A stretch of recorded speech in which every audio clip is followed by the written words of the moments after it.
primeira igreja presbiteriana em Petrolina, acolhendo vidas, adorando a Deus e anunciando às nações.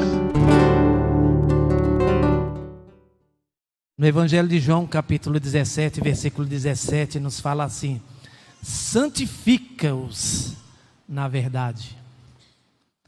A tua palavra é a verdade. Santifica-os na verdade. A tua palavra é a verdade. Louvado seja o nome do nosso Deus, né, pastor? Nós chamamos o nosso presbítero César, nosso companheiro aqui, para estar orando pelo pastor e pelas crianças. Convidamos as professoras e as crianças para estarem aqui. Eu gosto muito quando o pastor diz assim: uma igreja viva é aquela que tem crianças, que tem adolescentes, tem jovens, os adultos, e nós assim os mais anciãos, né? Nós os mais anciãos. Mas Deus é bom o tempo todo, abençoando, trazendo crianças de 4 a 7 anos. Por favor, os irmãos, conduzam suas crianças de 4 a 7 anos. Os visitantes também, se as crianças puderem vir, quiserem vir, se aproximem, porque o presbítero César vai estar orando por vocês, pelos professores, pelo pastor. Vamos orar, amados? Queria que você estendesse a sua mão direita em direção ao púlpito, por favor, em direção ao pastor, intercedendo também por ele, para que ele possa falar a voz de Deus. Senhor, nosso Deus e Pai, nós louvamos o Teu santo nome, nós louvamos ao Senhor agora há pouco, dizendo que o Senhor é o único Deus que merece toda a honra e toda a glória.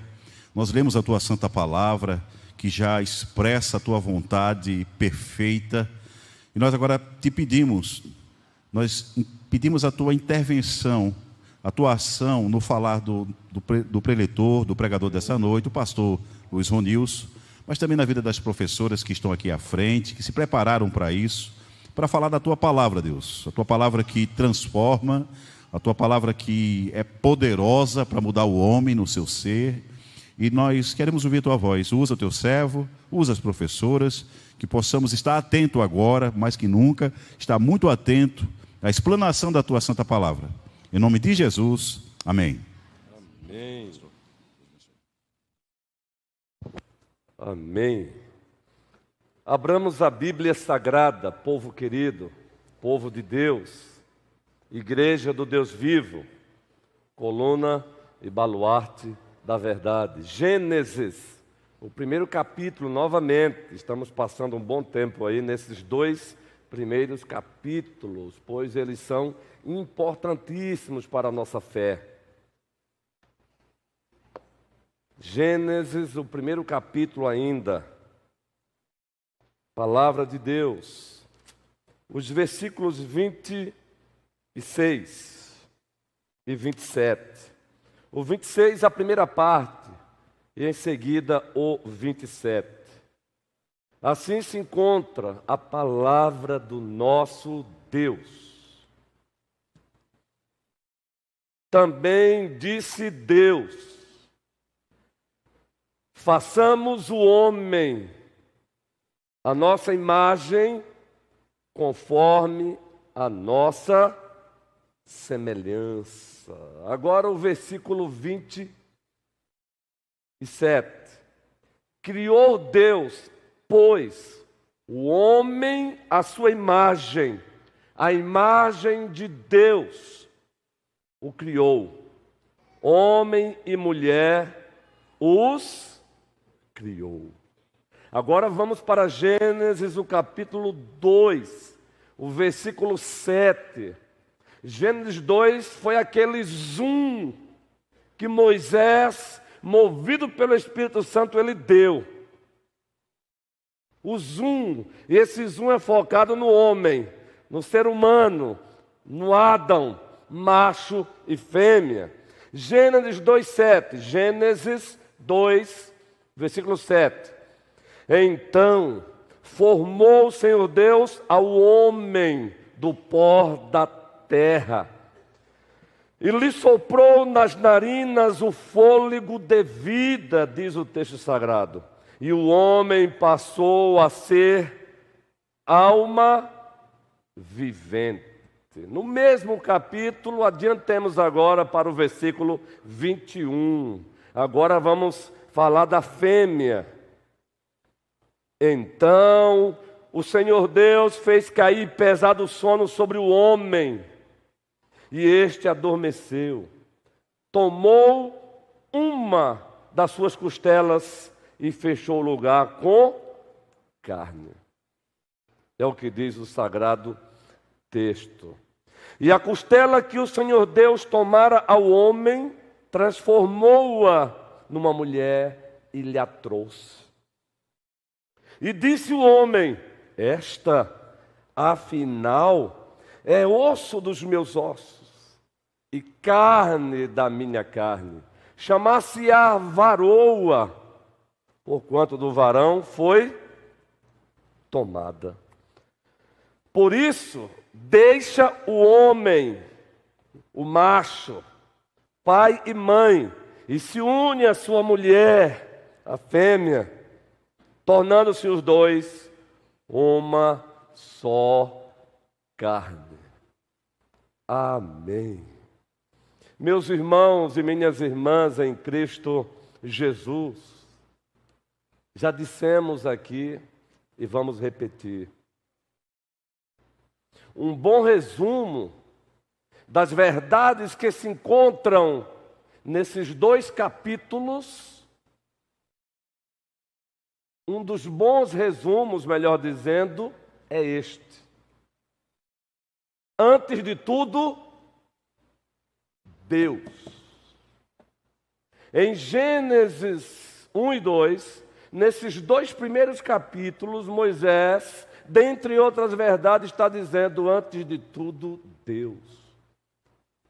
No princípio criou Deus os céus e a terra. Uma outra verdade, no começo de tudo, quem é que está lá? Deus. A terceira verdade, no processo de tudo, quem está lá? Deus. Uma outra verdade, no dar sentido e propósito a tudo, quem está lá? Deus. Na avaliação de tudo, para que o selo de qualidade fosse colocado, quem está lá? Deus. Quem é que diz muito bom? Quem é que declara muito bom? O próprio Deus. No fim principal de tudo, quem está lá? Deus. Porque tudo é para a glória de Deus. E é por isso que o apóstolo Paulo, escrevendo a carta de Deus aos Romanos, capítulo 11, a partir do versículo 33, temos aquela famosa doxologia, aquele ato de adoração. E aquele ato de adoração tem o último versículo 36 assim: porque dele, por meio dele e para ele são todas as coisas, a ele a glória eternamente. Amém. Agora vejam bem, uma das verdades que nós destacamos aqui nesse resumo, que é um dos muitos resumos dos capítulos 1 e 2 de Gênesis, é que no dar sentido a tudo, no dar sentido e propósito a tudo, estava Deus. O único Deus que subsiste em 3 pessoas, o Pai, o Filho e o Espírito Santo, ele do nada trouxe tudo à existência.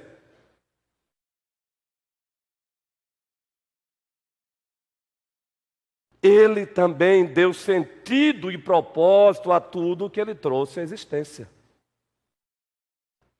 Muito especialmente, ele deu sentido e propósito àquele que foi feito segundo a sua imagem e semelhança, o Adão, o ser humano, macho e fêmea.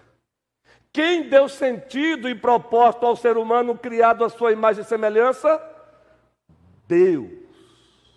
Aliás, quando Moisés, movido pelo Espírito Santo, ele afirma que o homem foi criado à imagem e semelhança de Deus, nessa afirmação já temos aí implicitamente Deus dando sentido e propósito.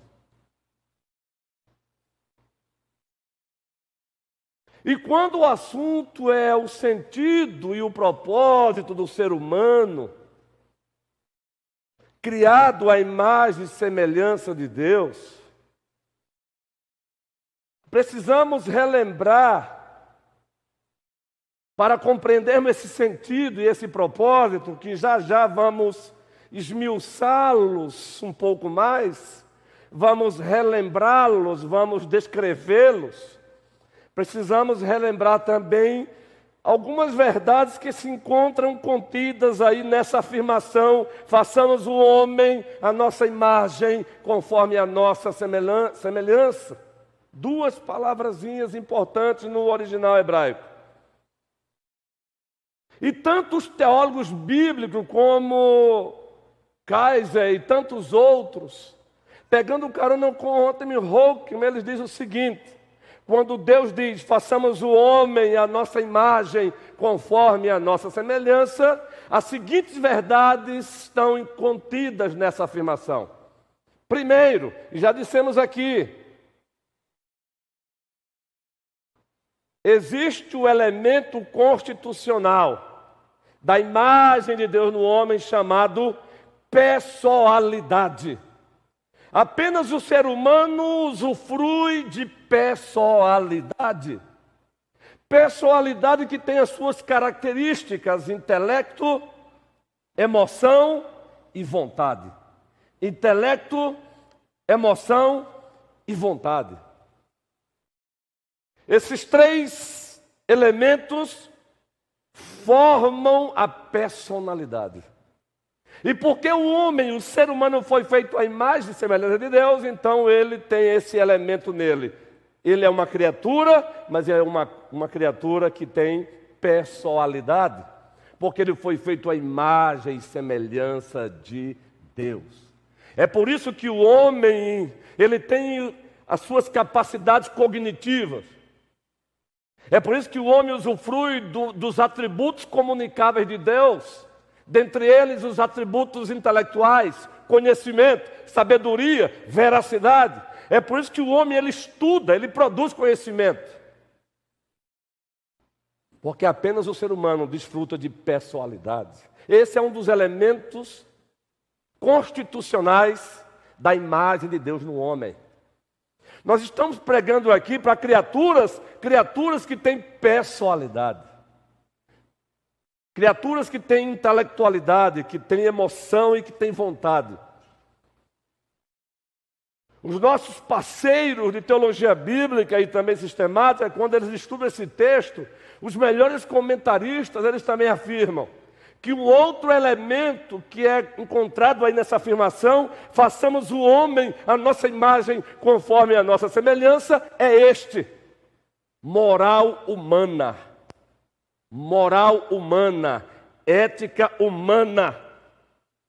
O ser humano foi dotado de moralidade. Ele foi dotado de ética, ele é um ser moral, ele é um ser ético, porque ele foi feito à imagem e semelhança de Deus. É por isso que nós temos hoje no mundo juízes, tribunais, porque apesar da queda, a imagem de Deus no homem não foi de toda destruída, ela foi corrompida. De toda destruída, não. É por isso que ainda temos no mundo, mesmo incrédulos, que de certa forma, eles tentam praticar uma justiça civil. É por isso que temos juízes, advogados, desembargadores, promotores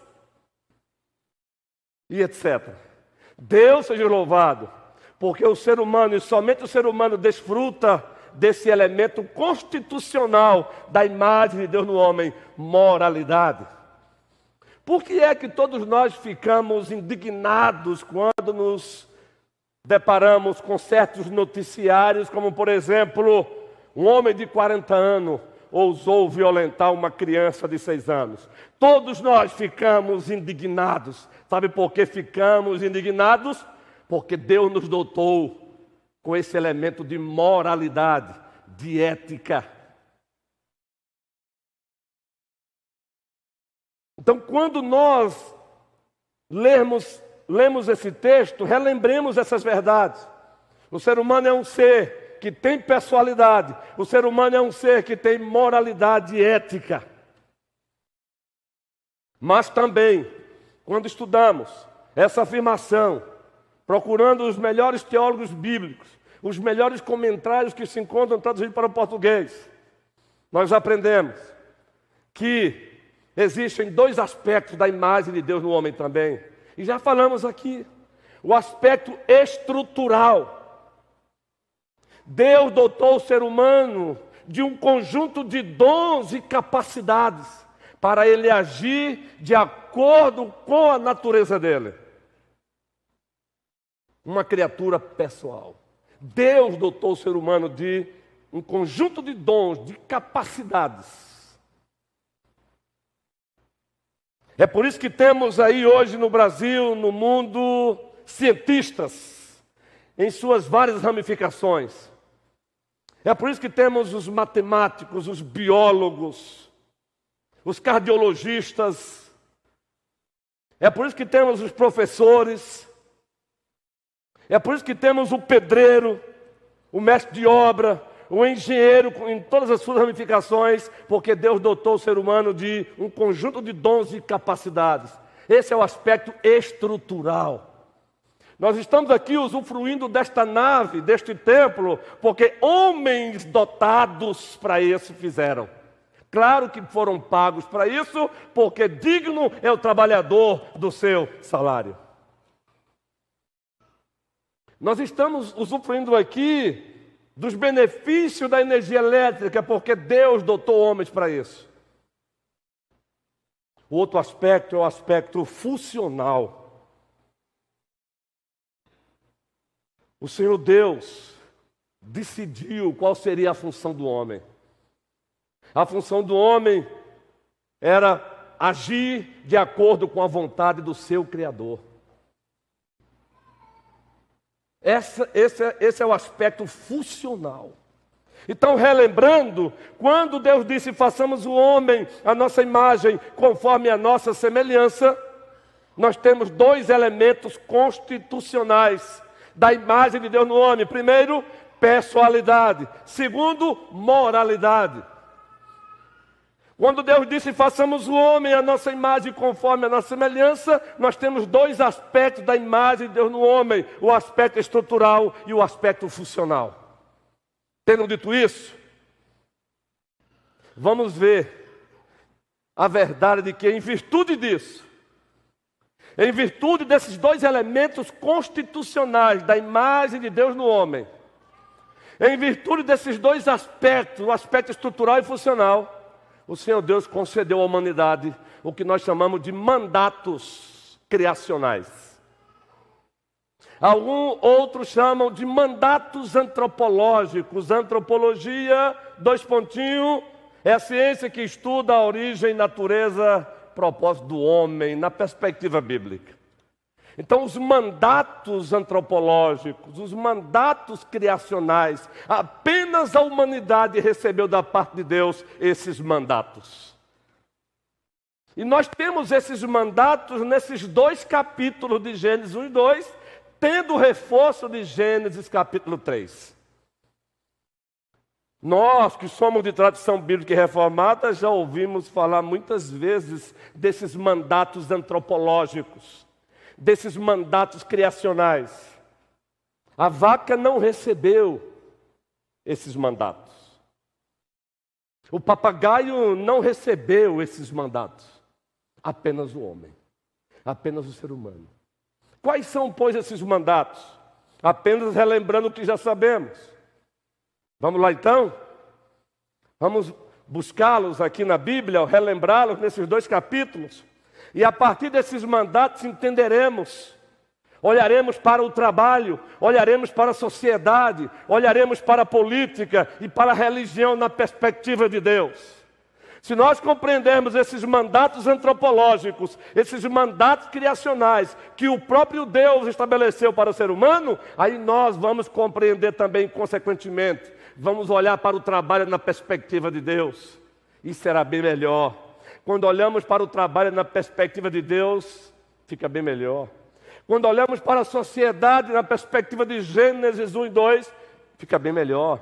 Quando olhamos para a política na perspectiva de Gênesis 1 e 2, fica bem melhor. Quando olhamos para a religião tão denegrida, tão depredada hoje em dia, fica bem melhor. Mas só vamos compreender bem o trabalho, a sociedade, a política e a religião, se compreendermos esses 3 mandatos que Deus estabeleceu para nós. E eles não foram anulados por conta da queda. Pelo contrário, o segundo Adão, Jesus Cristo, foi enviado também para resgatá-los. Então vamos para o primeiro mandato. E vamos colocar aqui numa ordem do menor para o maior. Os 3 são importantíssimos, mas os 2 primeiros convergem para o último que vamos citá-los aqui. Sem o último, os 2 primeiros mandatos perdem sentido e perdem propósito. Então vamos lá. Mandato cultural. Já ouviram falar no mandato cultural? Gênesis aberto, Bíblia aberta, Gênesis 1. E vamos agora para a sequência do texto. Gênesis, 1º capítulo, versículo 26, agora a parte B. Para compreendermos a parte B, vamos relembrar a parte A do versículo. Também disse Deus: façamos o homem a nossa imagem, conforme a nossa semelhança. Agora, em seguida, temos o mandato cultural de Deus. Toda a igreja, vamos ler juntos? Tenha ele domínio sobre os peixes do mar, sobre as aves dos céus, sobre os animais domésticos, sobre toda a terra e sobre todos os répteis que rastejam pela terra. Povo querido, adiantemos agora para o versículo 28, porque Moisés vai recapitular novamente esse mandato cultural. É claro que dentro desse texto temos outro mandato aí, mas o momento agora é relembrarmos o cultural. Todos juntos. E Deus os abençoou e lhes disse: sede fecundos, multiplicai-vos, enchei a terra. Agora começa. E sujeitai-a. Palavra número 1. Sujeitai-a. Mandato cultural. Vamos lá. E o que mais? Dominai os peixes do mar, sobre as aves dos céus e sobre todo animal que rasteja pela terra. No que consiste o mandato cultural, biblicamente falando, de acordo com esse texto? Tendo o reforço de todos os livros da Bíblia. Consiste no poder e na determinação que Deus deu ao ser humano para, preste bem atenção, administrar responsavelmente a criação para o seu próprio bem e para a glória de Deus. Esse é o mandato cultural. O poder e a determinação que Deus deu ao ser humano para administrar com responsabilidade a criação, objetivando o seu próprio bem e o fim principal, a glória de Deus. Então, nesse mandato cultural, nós temos aí conhecimento, trabalho, produção e etc. Dominai. Sujeitai e dominai. Estudem e aprofundem essas 2 palavrinhas. Mandato cultural. Aí vamos agora para o zoom desse mandato cultural, lá em Gênesis 2, e observem que no 6º dia, primeiro ele cria o macho. Depois, instantes depois, no sexto dia, que ele cria a fêmea. Então observem o que é que ele faz no capítulo 2. E observe o versículo 7 e depois o versículo 15, mandato cultural ainda. Então formou o Senhor Deus ao homem do pó da terra. Ele soprou nas narinas o fôlego de vida e o homem passou a ser alma vivente. E plantou o Senhor Deus um jardim no Éden, na direção do Oriente. E em seguida Deus fez o que com esse homem? E pôs nele o homem que havia formado. Deus, diz o texto, pôs o homem nesse jardim. Para que Deus pôs o homem nesse jardim? Para viver ociosamente, com os braços cruzados? Não. Aí vamos para o versículo 15 do capítulo 2. Tomou, pois, o Senhor Deus ao homem e o colocou no jardim do Éden. Vejam a progressividade da revelação. A Bíblia é maravilhosa.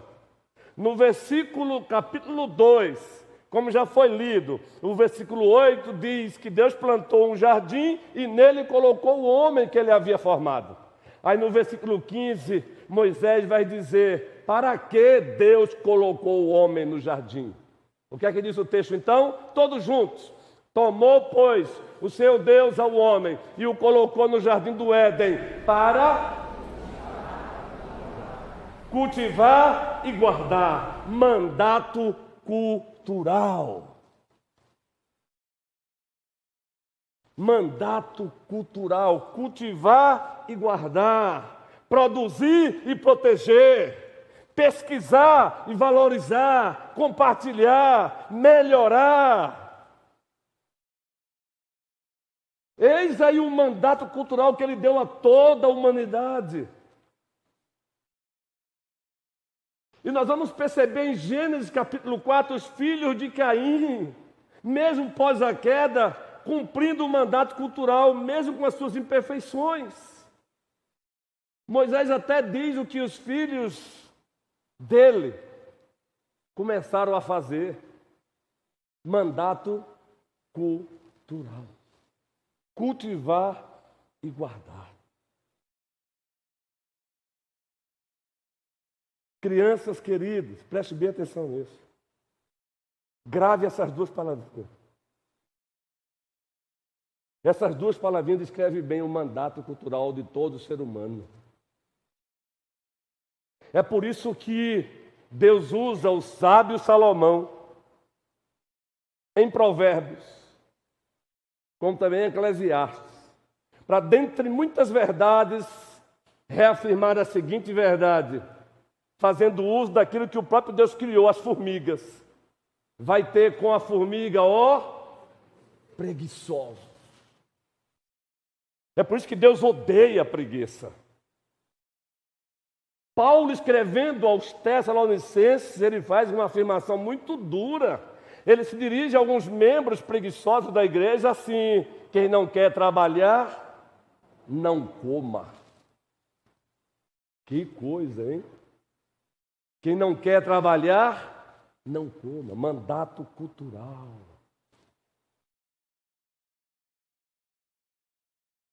Quantos médicos temos aqui hoje? Quantos enfermeiros? Quantos pedreiros? Quantos técnicos em áreas diversas? Isso é cumprimento do mandato cultural.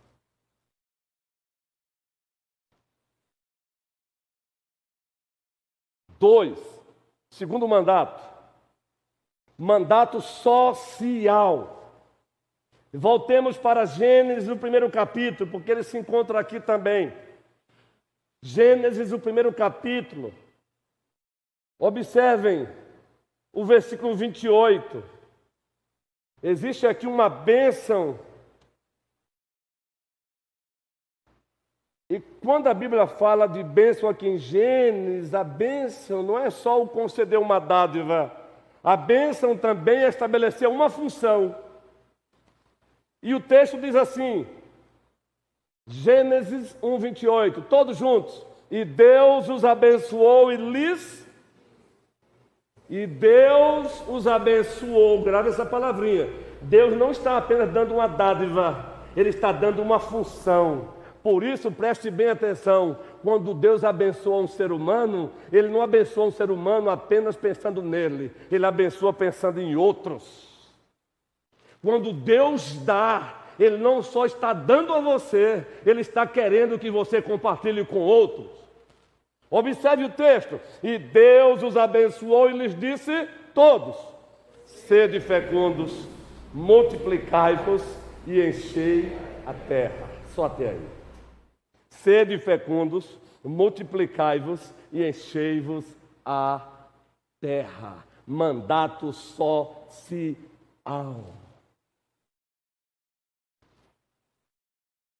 Gênesis capítulo 2, vamos para o zoom de Gênesis 1.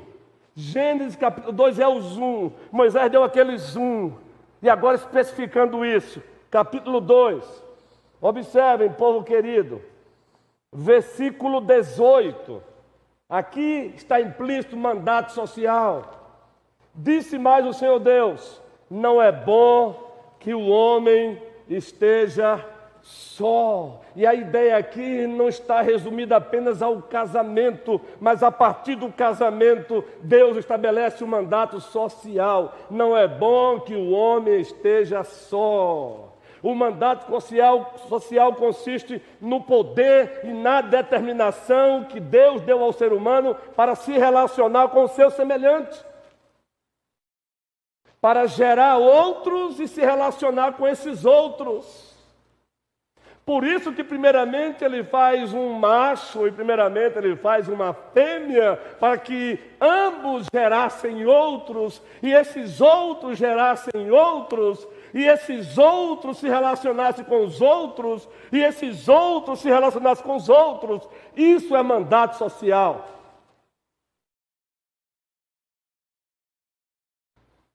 E aí a sequência do texto, a gente se prende apenas ao casamento, mas é a partir do casamento.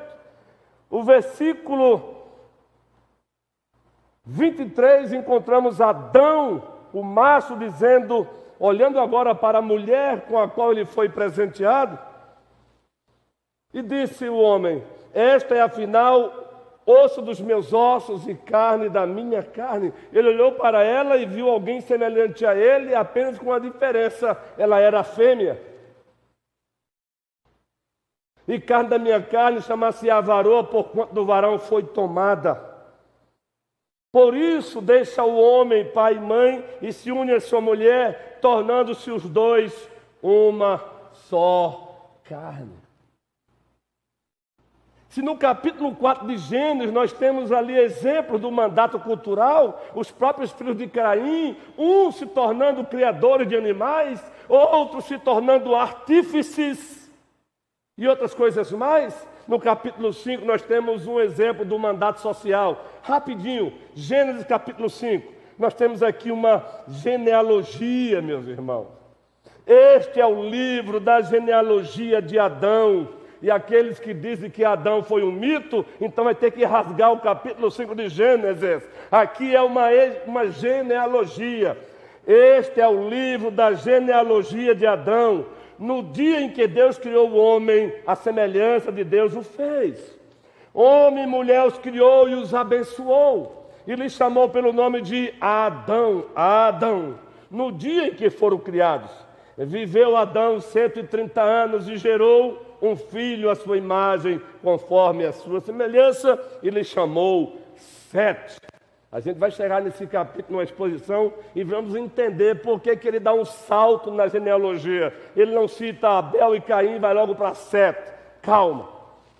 Queremos que vocês entendam que capítulo 5 de Gênesis é fruto do cumprimento do mandato social, mesmo pós-queda. Aliás, nós estamos aqui em pleno século 21, porque apesar da queda, apesar dos nossos pecados, apesar das nossas rebeliões, o mandato cultural, social, prossegue sendo cumprido. E permitam-me, João e Mônica, como família nossa, família de Deus, nos alegramos nesses dias, pois João e a sua esposa Mônica compartilharam uma alegria conosco. É que agora não serão apenas 4, agora serão 5. Ela tem agora no seu ventre mais um filho da aliança. Louvado seja o Senhor. Por isso que Daiane já se encontra toda redondinha. É por isso que Tamires, e queremos aproveitar e mandar um abraço bem pastoral para ela agora. Ela está em casa de repouso. Está lá com a barriguinha avantajada. Isso é mandato social. Agora o mandato social vai para além disso. E por último, dissemos que o último é o mais importante. Sem esse último, os outros 2 perdem sentido e perdem propósito. Sem esse agora que vamos citá-lo, nós nos enquadramos na mensagem de Eclesiastes. Viver a vida debaixo do sol, desconectado de Deus, disse Salomão, é vaidade. Praticar o mandato cultural, praticar o mandato social, sem esse agora que vamos citá-lo, é vaidade. E que mandato é esse? O mandato espiritual. Esse está no topo. Os outros 2 apontam para ele, convergem para ele, concorrem para ele. Os outros 2 só têm sentido e propósito se estiverem submissos a ele. O mandato espiritual. Samira, onde é que está esse mandato aí, pastor? Gênesis. Vamos lá? Novamente Gênesis, o 1º capítulo. Ah, brincadeira. Novamente Gênesis, 1º capítulo. Tem mandato espiritual aí? Tem. Calma, depois vamos para o zoom. Vamos dar o zoom no capítulo 2. Quando Deus disse, façamos o homem a nossa imagem, a nossa semelhança, sabe qual verdade você tem aí? É que Deus fez o homem, a sua imagem e semelhança, para principalmente o homem ter relacionamento com Ele. Preste bem atenção, o simples fato de você existir já traz essa implicação. Deus trouxe você à existência para principalmente se relacionar com Ele. E se você não tem feito isso, você está em pecado, em desobediência. Você está errando o alvo. Pecar é errar o alvo, é transgredir a lei, é andar ao contrário da vontade de Deus. Façamos o homem a nossa imagem conforme a nossa semelhança. Dizemos há pouco que existem 2 elementos da imagem de Deus no homem nessa afirmação. Lembram? Pessoalidade. Segundo, moralidade ética. Entenderam agora? Ao sairmos daqui, e tem acontecido isso com frequência, alguns membros da igreja chegam, pastor, chega aqui. Pois não, eu quero apresentar o meu amigo. Eu o convidei e ele veio. E quando eu chego lá, ele diz, aqui é Joaquim. Prazer, Joaquim. Joaquim sabe que ele é o Joaquim. E doravante eu passei a conhecer o Joaquim. Sabe por quê? Joaquim tem personalidade. Eu tenho personalidade porque fomos feitos à imagem e semelhança de Deus. Mandato espiritual. Deus te fez à imagem e semelhança dele porque principalmente Ele quer que você se relacione com Ele. Agora vamos para o zoom. Vamos dar o zoom. Agora na era da tecnologia, né? Você quer ver uma foto melhor? Quem aqui está lá passando o Instagram, aí você vê algo interessante, aí você para e faz assim, não é? Aí dá aquele zoom. A mulherada gosta, hein? Eu não vou aqui entrar em detalhe, não. A mulherada gosta de dar o zoom em outra amiga, quando ela está bem arrumadinha. Homem não está nem aí, mas a mulherada gosta. Às vezes você pensa que a mulher está lendo a notícia que uma jornalista está dando. Meu irmão, ela está vendo a cor do sapato da jornalista. Eita, que lindo! Deus é perfeito, Ele fez a mulher com esse detalhe. Vamos para o zoom? Gênesis capítulo 2. mandato espiritual. Deus colocou o homem no jardim, não foi? Então vamos ver agora a ordem do mandato espiritual. Versículo 16. E o Senhor Deus lhe deu esta ordem: de toda a árvore do jardim comerás livremente, mas da árvore do conhecimento do bem e do mal não comerás, porque no dia em que dela comeres, certamente morrerás. Mandato espiritual. Aí no capítulo da queda, nós temos um reforço. No capítulo da queda, Moisés diz ali, descreve algo que acontecia com frequência antes da queda. Gênesis capítulo 3, versículo 8. Vamos para o zoom. Agora no capítulo da queda. Capítulo 3, versículo 8. Todos juntos. Quando ouviram a voz do que andava no jardim pela viração, esconderam-se da presença do Senhor Deus, o homem e sua mulher, por entre as árvores do jardim. E o diálogo agora acontece. O texto prossegue. Versículo 9. Todos juntos. E chamou o Senhor Deus ao homem e lhe perguntou: onde estás? O texto prossegue. Ele respondeu. Quem respondeu? Adão. Ele chama o macho, ele chama o líder. Deus não está desprezando a fêmea, mas ele deu a responsabilidade de cultivar e guardar, primeiro como liderança ao homem, para o bem da mulher. Então ele chama primeiro o homem, o macho. E ele respondeu: ouvi a tua voz no jardim. Isso já acontecia. O jardim lá era um jardim-templo. O primeiro templo debaixo do sol para que foi construído foi o próprio Deus. E lá Deus colocou o homem para que o homem o adorasse. Havia um diálogo frequente entre o homem e Deus antes da queda. Está aí, olha. Ouvi a tua voz no jardim. Ele escutava com frequência essa voz de Deus. Ele dialogava com Deus com frequência no jardim. Mandato espiritual. Infelizmente, quando formos expor aqui o capítulo 3, vamos entender o porquê que esse mandato espiritual já não é cumprido como deveria ser.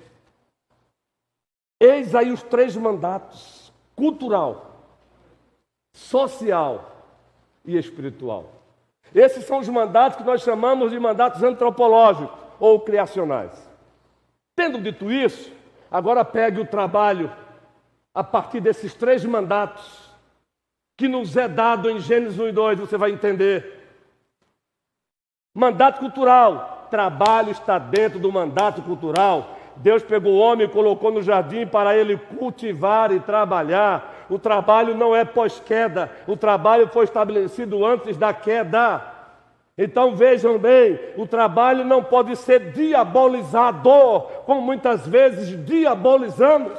Mas também o trabalho não pode ser deificado, como muitas vezes deificamos. Endeusamos o trabalho, nem uma coisa, nem uma outra. Vocês sabiam que o ato de cultivar o jardim era um ato de adoração a Deus?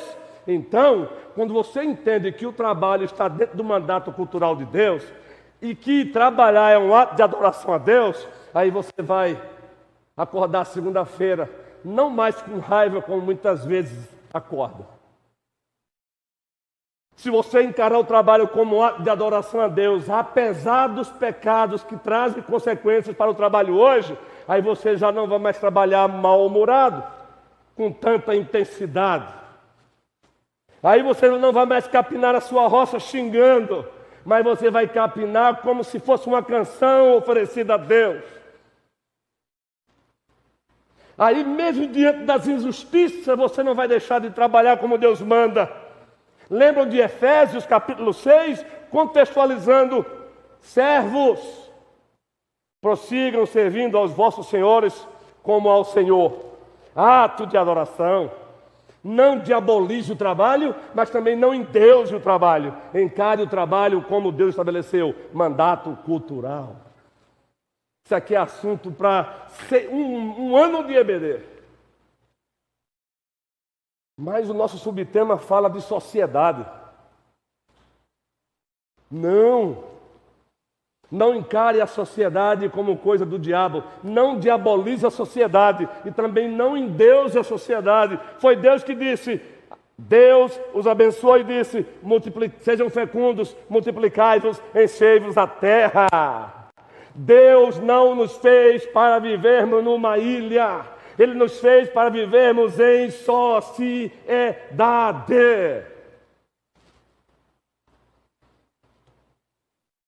Lute pela sociedade. Lute pela sua cidade, lute pela sua nação. O povo de Deus, em virtude de uma disciplina, estava lá na Babilônia. E sabe o que foi que Deus mandou o profeta dizer para o seu povo que estava na Babilônia, em virtude de uma disciplina? Plante, colham, construam casa e trabalhe para o bem dessa cidade. Peraí. Trabalhar para o bem na Babilônia lá? Sim, é ordem de Deus. Mandato cultural, mandato social regido pelo mandato espiritual. Encare a sociedade. Não amaldiçoe a sua cidade. Não amaldiçoe o povo. Lute pelo povo. Foi da vontade de Deus, a partir de um casal só, encher a terra. Leia Atos capítulo 17. De um só, diz Paulo, ele fez toda a humanidade. E o segundo Adão foi enviado para redimir a humanidade. Um dia teremos uma humanidade redimida em Cristo Jesus. Apocalipse 20, 21 e 22 descrevem isso. Olhe para a sociedade, não diabolize, mas também não endeuse. Olhe para a sociedade com os olhos de Deus. Quando for ao centro, quando entrar numa loja, olhe para aquele que está trabalhando. Às vezes saiu de casa com raiva. Não fique com raiva dele quando ele te tratar mal, não. A vontade é dar uma bofetada também. Mas não faça isso, não. Olhe para a sociedade. Ore pelo prefeito da cidade, ore pelos vereadores, ore pelas autoridades, ore pelo governador do estado, ore pelo presidente, apesar dos pesares.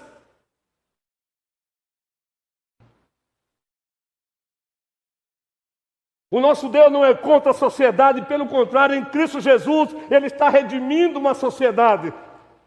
Ele vai no último dia apresentar uma humanidade redimida em Cristo Jesus. O seu povo, a igreja, a noiva, a nova Jerusalém. Lutemos por Petrolina. Lutemos pelos nossos bairros. Lutemos pelo nosso país.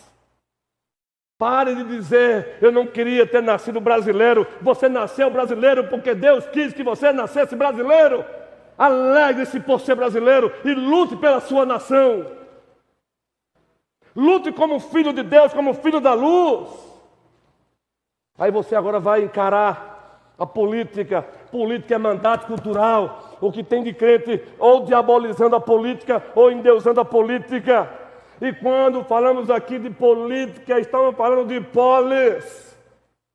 O poder e a determinação que Deus deu ao ser humano para administrar a sua cidade, administrar a sua comunidade, administrar o seu ambiente para o bem de todos e para a glória de Deus. Quando ele disse a Adão, sujeitai e dominai, ele está dizendo, do jeito que eu quero, sujeite a terra e domine a terra, como eu quero, para o vosso bem e para a minha glória. Aí você vai encarar a política, não com esses tabus. Aí você não vai ficar nessa conversazinha de religião e política não se mistura sim. Por trás de cada política existe uma crença, ou ela é contrária à vontade de Deus, ou ela é a favor de Deus. A igreja não vai abraçar aqui política partidária, mas a política na perspectiva bíblica, sim, o homem foi feito para governar. Preste bem atenção, vamos dar um zoom aqui, Gênesis capítulo 2. Deus pegou o homem e fez o seguinte, versículo 19. Havendo, pois, o Senhor Deus formado da terra todos os animais do campo e todas as aves dos céus, trouxe-os ao homem para ver como lhe chamaria. E o nome que o homem desse a todos os seres viventes, esse seria o nome deles. Preste bem atenção, o próprio Deus poderia ter dado o nome aos animais. Mas ele criou o homem para ser o seu vice-regente. Ele criou o homem para governar. Ele criou o homem para ser espelho dele e representação dele. Por isso que ele agora investe o homem de autoridade. Como? Dando a ele, delegando a ele o dever de dar nome aos animais. Isso é política.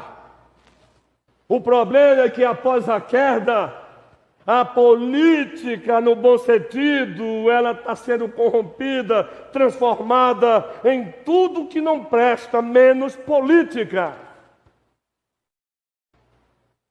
Por isso a igreja deve orar para Deus levantar do meio dela jovens estadistas, vocacionados para serem bons prefeitos, vocacionados para serem bons vereadores, vocacionados para serem bons deputados estaduais, vocacionados para serem, quem sabe aí, deputados federais, senadores, quem sabe aí um dia o presidente da República. E não é para defender a igreja já tem o seu defensor, Jesus Cristo. Mas é para o bem do todos, é para o bem da polis, é para o bem da cidade, crentes e não crentes. Nós não queremos aqui vereador para defender a igreja simplesmente. Queremos um vereador que defenda o bem dos petrolinenses. Mas é claro que como cristão, se ele for, quando a igreja for atacada, lá na Câmara, ele vai defendê-la. Aí você começa a encarar a política diferente. Mas aí para encerrar, o trabalho, a sociedade, a política e por último tem lá a palavrinha no post. Religião. Pense uma palavra hoje que sofre de ataques, é a palavra religião. Eu encontro até pastores querendo ser agradáveis, dizendo assim, cristianismo não é religião, cristianismo é Cristo. Lindo, não é? Maravilha. Pois eu quero dizer para esses colegas meus que, de fato, cristianismo é Cristo. E Cristo é a nossa religião. E Cristo é a nossa religião. Ele não só diz, olhe para mim, porque eu sou o caminho, a verdade e a vida, mas ele também disse, andem como eu quero. Os mandamentos dele consistem numa verdadeira religião. Tiago vai dizer, esta é a verdadeira religião. Então, cuidado. Fomos feitos seres religiosos. Aí vem essas ideologias aí detonando a religião e de todas o cristianismo. O engraçado, essas ideologias querem tolerância para elas, mas elas não querem ser tolerantes com o cristianismo. Jesus é a nossa religião.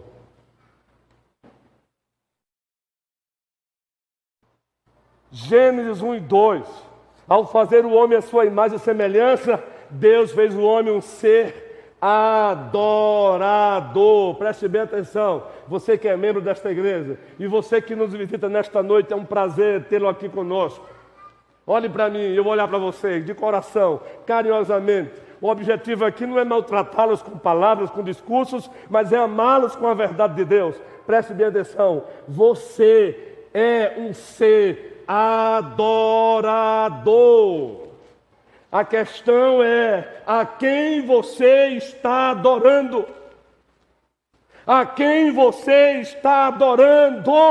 Deus pegou o homem e o colocou no jardim. Ali é um jardim-templo. Deus colocou o homem no jardim para que o homem o adorasse, cultivando e guardando. Então você é um adorador. A pergunta não é, Azaf, é esta: a quem nós estamos adorando?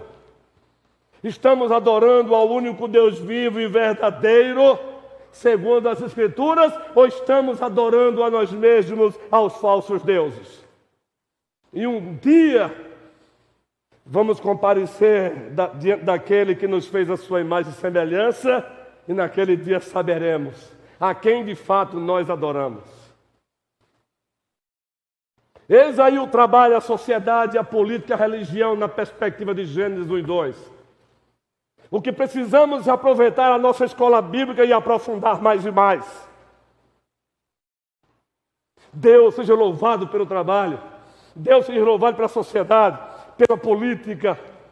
Se tem uma coisa que também nesses últimos dias eu tenho feito é lido a política na perspectiva bíblica reformada. Sabe para quê? Para proteger a noiva do meu Senhor, para proteger a igreja do meu Senhor, para não permitir que nenhum lobo chegue aqui e devore as suas ovelhas, levando cativo todo o pensamento a Cristo Jesus, 2 Coríntios 10. Então, meus irmãos e minhas irmãs, prossigamos em Cristo, no poder e pelo poder do Espírito Santo, cumprindo o mandato cultural, cumprindo o mandato social, acima de tudo, cumprindo o nosso mandato espiritual. O mandato espiritual é tão forte que eu convido você agora, para encerrar, a voltar para o Zoom, capítulo 2. Os 3 primeiros versículos, você tem um dia em 7. Deus separou um dia em 7 para quê? Para que você descansasse nele, para que você o adorasse, para que naquele dia você se lembrasse, Ele nos trouxe à existência, Ele nos criou. Todos juntos, e assim encerraremos a leitura. Você quer um texto que fale de mandato espiritual com bastante propriedade? Está aí, ó. Todos juntos, vamos lá?